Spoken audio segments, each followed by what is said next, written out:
नमस्कार। आज मैं आपको कक्षा 9 की पाठ्य पुस्तक स्पर्श में से रैदास के पदों की व्याख्या बताऊंगी। उससे पहले मैं आपको रैदास का परिचय देना चाहती हूँ। कवि रैदास का मूल नाम संत रविदास था, परंतु इनको ख्याति रैदास के नाम से हासिल हुई। कवि रैदास का जन्म 1388 में और निर्वाण 1518 में बनारस में ही हुआ। इनकी ख्याति से प्रभावित होकर सिकंदर लोदी ने इन्हें दिल्ली आने का निमंत्रण भेजा था। मध्ययुगीन साधकों में कवि रैदास का विशिष्ट स्थान है।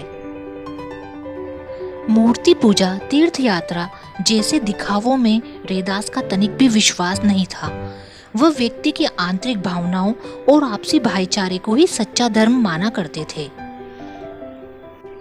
संत कवि रैदास की रचनाओं में सरल और व्यवहारिक ब्रज भाषा का प्रयोग हुआ है, जिसमें राजस्थानी, अवधी, खड़ी बोली और उर्दू फारसी शब्दों का भी मिश्रण है।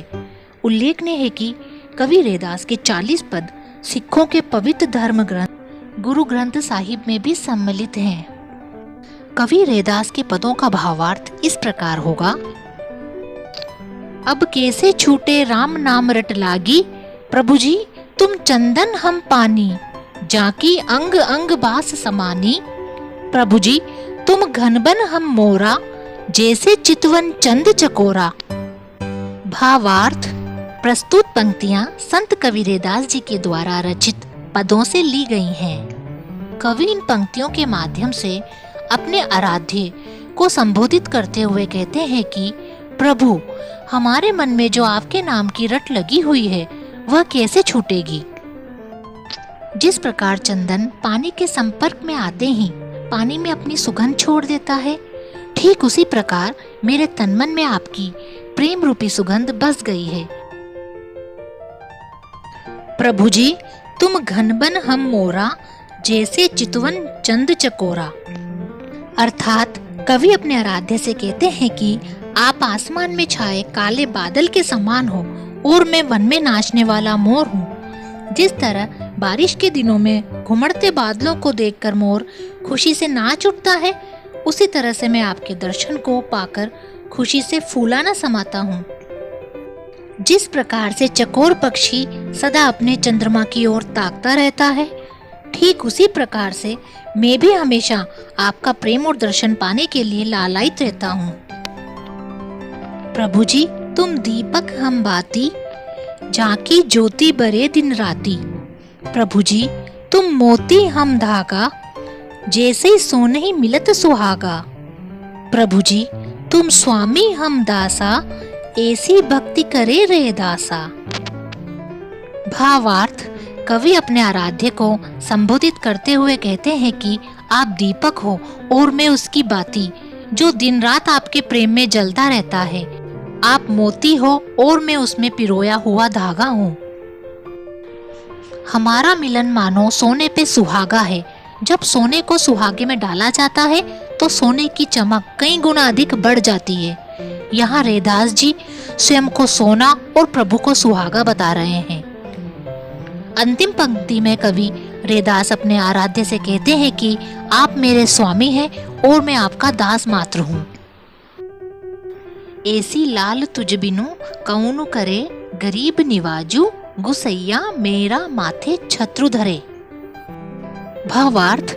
प्रस्तुत पंक्तियां संत कवि रैदास जी द्वारा रचित पदों से ली गई हैं।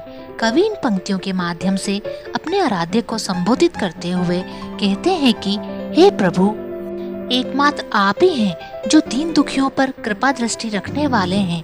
आपके सिवा कौन यहाँ कृपालु है। कवि कहते हैं कि एक आप ही हैं जो मुझ जैसे अछूत और नीच के माथे पर राजाओं जैसा छत्र रख दिया है। झांकी ज्योति जगत कहूँ, लागे तापर तू ही डरे, नीचों ऊंच करे मेरा गोविंदु, काहू ते न डरे। भावार्थ। कवि खुद को नीच एवं अभागा मानते थे। उसके बाद भी प्रभु ने उनके ऊपर जो कृपा दिखाई है, कवि उससे फूले नहीं समा रहे हैं। प्रभु अपने भक्तों में भेदभाव नहीं करते। वे सदैव अपने भक्तों को समान दृष्टि से देखते हैं। वे किसी से नहीं डरते, एवं अपने सभी भक्तों पर एक समान कृपा करते हैं। नामदेव कबीरू तिलोचनु साधना सेनु तरे, कही रविदासो सुनह रे, संतई हरि जीओ ते सभई सरे। कवि कहते हैं कि आपकी दया से नामदेव, कबीर जैसे जुलाहे, त्रिलोचन जैसे सामान्य, सदना जैसे कसाई और सेन जैसे नाई संसार से तर गए, उन्हें ज्ञान की प्राप्ति हुई। अंतिम पंक्ति में कबीर दास कहते हैं कि हे संतो सुनो, हरि जी सब कुछ करने में समर्थ व सक्षम हैं। रैदास के पदों का सार इस प्रकार है। संत कबीर रैदास उन महान संतों में अग्रणी थे जिन्होंने अपनी रचनाओं के माध्यम से समाज में व्याप्त बुराइयों को दूर करने में महत्वपूर्ण योगदान दिया। इनकी रचनाओं की विशेषता लोकवाणी का अद्भुत प्रयोग है, जिससे जनमानस पर इनका अमिट प्रभाव पड़ता है। उनका सच्चे ज्ञान पर विश्वास था। उन्होंने भक्ति के लिए परम वैराग्य को अनिवार्य माना था। उनके अनुसार ईश्वर एक है और वह जीवात्मा के रूप में प्रत्येक जीव में मौजूद है। इसी विचारधारा के अनुसार उन्होंने अपने प्रथम पद अब कैसे छूटे राम नाम रट लागी में हमें यह शिक्षा दी है कि हमें ईश्वर किसी मंदिर या मस्जिद में नहीं मिलेंगे या किसी मूर्ति में नहीं मिलेंगे। ईश्वर को प्राप्त करने का एकमात्र उपाय अपने मन के भीतर झांकना है। कवि ने यहाँ प्रकृति एवं जीवों के विभिन्न रूपों का उपयोग करके यह कहा है कि भक्त और भगवान एक दूसरे के बिना अधूरे हैं।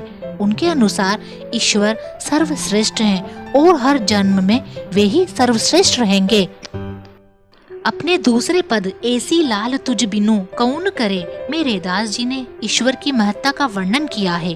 उनके अनुसार ईश्वर धनी गरीब छुआछूत आदि में विश्वास नहीं करते और सभी का उद्धार करते हैं। वे चाहे तो नीच को भी महान बना सकते हैं। ईश्वर ने नामदेव, कबीर, त्रिलोचन, सदना और सेनु जैसे संतों का उद्धार किया था और वे हमारा भी उद्धार करेंगे। इस तरह उन्होंने हमें उस समय के समाज में व्याप्त जात पात, छुआछूत आदि अंधविश्वासों का त्याग करने की सलाह दी है। रैदास के पदों के कठिन शब्दों के अर्थ आपको डिस्क्रिप्शन में मिल जाएंगे। धन्यवाद।